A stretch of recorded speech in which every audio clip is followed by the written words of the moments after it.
नमस्कार दोस्तों, लीजिए इंतज़ार ख़त्म हुआ।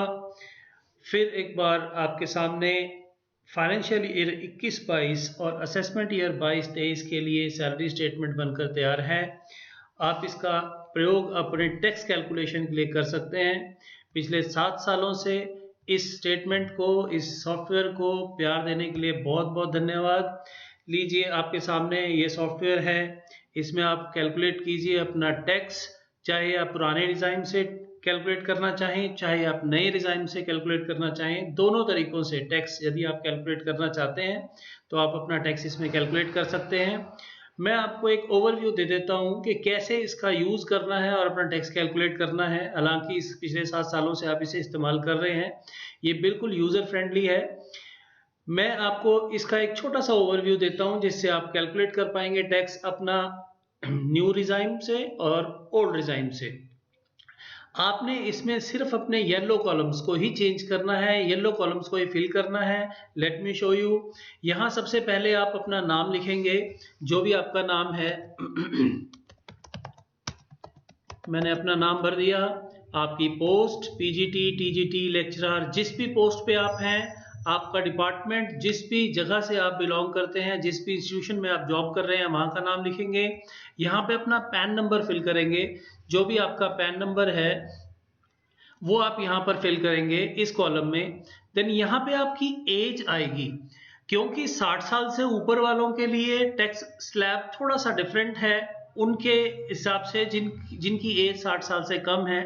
तो यहाँ पर यदि आप एज अपनी भरते हैं, क्योंकि ये ऐप या ये सॉफ्टवेयर या कैलकुलेटिंग शीट जो है वो रिटायरी पर्सन भी यूज़ करते हैं, इसलिए ये कॉलम और इसकी सेटलमेंट आगे हमने की हुई है, तो इसलिए यहाँ पे आप अपनी एज डालना ज़रूर याद रखें। उसके बाद यहाँ पर आकर आपने कॉलम, सबसे पहले कॉलम में आपने अपनी बेसिक भरनी है। लेट्स से आपकी बेसिक है 55,200। उसके अलावा आपने इस कॉलम में बाकी कुछ भी नहीं करना है, बाकी सारी चीजें ये अपने आप आ जाएंगी। उसके अलावा जो सेकंड काम आपको करना है वो, अगर तो आपका एनपीएस है तो इस कॉलम में भी आपको कुछ भी चेंज करने की जरूरत नहीं है, एनपीएस अपने आप इस कॉलम में आ जाएगा। अगर आपका जीपीएफ है तो इसको आप मैन्युअली यहाँ पर चेंज कर दीजिए, इस कॉलम में आपका जीपीएफ भरा जाएगा। अगर, और ये जीआईएस है, पीजीटी टीजीटी प्रिंसिपल्स के लिए 60 रुपए है। अगर आप टीजीटी या जेपीटी हैं तो यहाँ पर आप इसको चेंज करके 30 रुपए कर सकते हैं, ये ऑटोमेटिकली बाकियों में चेंज हो जाएगा। येलो कॉलम्स को आप मैन्युअली भी चेंज कर सकते हैं। जितना आपका टैक्स कट रहा है, फॉर एग्जांपल आपका 3000 रुपए टैक्स कट रहा है या 2000 कट रहा है, आपने फर्स्ट कॉलम में चेंज करना है, अपने आप कॉलम्स में चेंज हो जाएगा। अगर नहीं भी चेंज होता है तो आप मैन्युअली कर सकते हैं उसको। जिस भी कॉलम में आपका चेंज टैक्स नहीं हो रहा है आप उसको मैन्युअली चेंज कर लीजिए। देन उसके बाद आपका इंक्रीमेंट जुलाई में लगता है, तो जुलाई में जो आपका इंक्रीमेंट लगने के बाद आपका बेसिक हुआ है, लेट से आपका बेसिक हो गया है 56,900, तो आपने जब यहाँ भरेंगे तो यहाँ नेक्स्ट कॉलम्स डीए और एचआरए अपने आप फिल हो जाएगा, जिसमें आपने कोई चेंज नहीं करना है। लेकिन अगर आपका इंडिविजुअल लेवल पे कोई एरियर या कोई किसी वजह से आपका चेंजेस है तो आप मैन्युअली किसी भी कॉलम में, येलो कॉलम को आप किसी भी तरह से मैन्युअली चेंज कर सकते हैं। देन उसके बाद यहाँ पर जो आपका डीए बढ़ा है वो भी आ जाएगा। इसके अलावा एरियर अगर आपको कोई मिला है तो आप यहाँ मैन्युअली भर सकते हैं।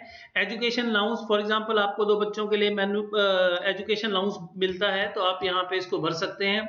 उसके अलावा LTC, what ever you have got in previous year, 1 अप्रैल 2020 से लेकर 31 मार्च 2000, सॉरी मैंने गलत बोला, 1 अप्रैल 2021 से लेकर 31 मार्च 2022 के बीच में आपको कोई भी फाइनेंशियल बेनिफिट मिला है तो आप उसको यहाँ इस कॉलम के अंदर भर सकते हैं। अगर आप 2 बच्चों का एजुकेशन अलाउंस ले रहे हैं तो यहाँ पर डिडक्शन के नाम पर आप 2400 रुपए भर सकते हैं। अगर एक बच्चे का एजुकेशन अलाउंस ले रहे हैं तो यहाँ पर इस कॉलम में एजुकेशन अलाउंस में 1200 आएगा।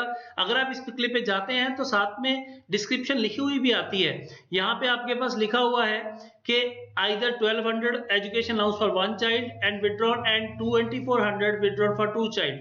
ये क्लियर, इसके ऊपर जब हम आप माउस लेके आते हैं तो यहाँ पे ये चीज साफ नजर आती है।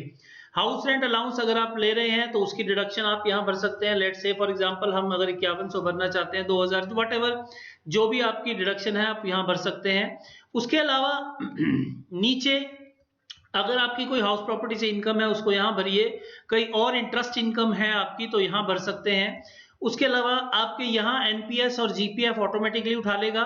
अगर आप इसको जीआईएस है वो आप यहाँ पे आपके पास आ जाएगा। ये हाउस लोन की इंस्टॉलमेंट्स अगर हैं आपकी तो वो यहाँ पे आप भर सकते हैं।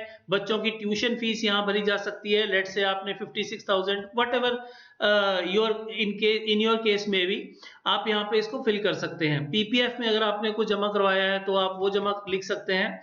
यहाँ पर आप जितना भी कर दें, इसका जो टोटल अमाउंट है डिडक्शन 1,50,000 है, जो ऑटोमेटिकली आगे एडजस्ट हो जाएगा। यदि आप एनपीएस में अलग से 50,000 की डिडक्शन लेते हैं तो यहाँ पर आप 50,000 अगर एनपीएस टीयर 2 में एटीसीसी D1B में अगर आपने इन्वेस्ट किया है तो यहाँ पे 50,000 आएगा, अदरवाइज यहाँ पे 0 आएगा। ये मैनुअली येलो कॉलम है तो आप इसको मैनुअली चेंज कर सकते हैं। तो यहाँ पर आपने 50,000 अगर डिडक्शन लेनी है तो भर लीजिए। हाउस लोन लिया हुआ है तो उसका इंटरेस्ट आप 2 लाख तक यहाँ पर एडजस्ट कर सकते हैं। जितना भी आपका अमाउंट है वो उतना यहाँ पे लिख सकते हैं। इसको करने के बाद इस सॉफ्टवेयर की सबसे अच्छी खूबसूरती यही है कि अपनी ये स्टेटमेंट भरने के बाद आपको और कुछ नहीं करना है। यहां पर शीट 2 में ओल्ड रिजाइम है, आपका टैक्स कितना बनता है ये शीट 2 पे आपके पास आ जाएगा। जितना भी आपका इनकम टैक्स बनता है वो शीट 2 पे आपको यहां पर दिखाई देगा कि कितना आपका टैक्स कट चुका है और कितना फर्दर आपको टैक्स डिडक्शन लेना है। इतना आपको टैक्स और कटवाना है जो आपकी सैलरी फरवरी और मार्च की सैलरी में ये डिडक्ट होगा। तो इसलिए अगर आप न्यू रिजाइन लेना चाहते हैं तो ये शीट 3 के ऊपर न्यू रिजाइन के हिसाब से टैक्स कैलकुलेशंस हैं।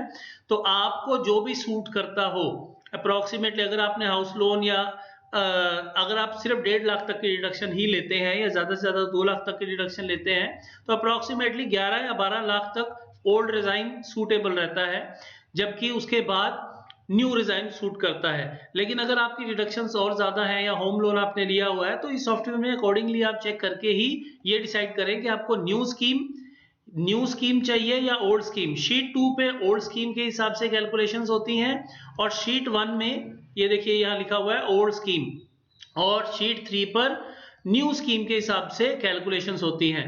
सबसे बढ़िया और सबसे इजी आप कैलकुलेशन इसमें टैक्स की कर सकते हैं। आप इसकी कैलकुलेशन कीजिए और अपना टैक्स अकॉर्डिंगली कटवाएं और इसको अपनी सहूलियत के हिसाब से इसको आप यूज कर सकते हैं। उसके बाद फाइनली आप एक सिंपल यहाँ से कमांड देके और इस पेपर का प्रिंट लेकर आप अपने ऑफिस में जमा करवा सकते हैं। इसका फॉर्मेट एग्जैक्टली वही है जो हम पेपर पे हम लोग नॉर्मल पेपर पे लेकर हम लोग ऑफिस में जमा करवाते हैं। तो इसीलिए इसके लिए आपको अलग से पेपर लेने की और अलग से प्रिंट आउट लेने की जरूरत नहीं है, लिखने की जरूरत नहीं है। आप इसका प्रिंट आउट लीजिए, अपने साइन कीजिए और ऑफिस में जमा करा दीजिए। 3 कॉपी इसकी हमको जमा करानी होती है ऑफिस में, जिसमें एक के साथ आपके सपोर्टिंग डॉक्यूमेंट्स भी लगते हैं। जो भी आपकी डिडक्शंस आप ले रहे हैं अंडर सेक्शन 80C या 80CC D1B, जो भी जिस चीज की भी इससे रिलेटेड आपके डॉक्यूमेंट्स हैं उसके साथ जमा करें और इस सॉफ्टवेयर का आनंद लें। Thank you very much. Hope पिछले सालों की तरह इस साल भी ये सॉफ्टवेयर आपको पूरी तरह से हेल्प करेगा। Thank you very much.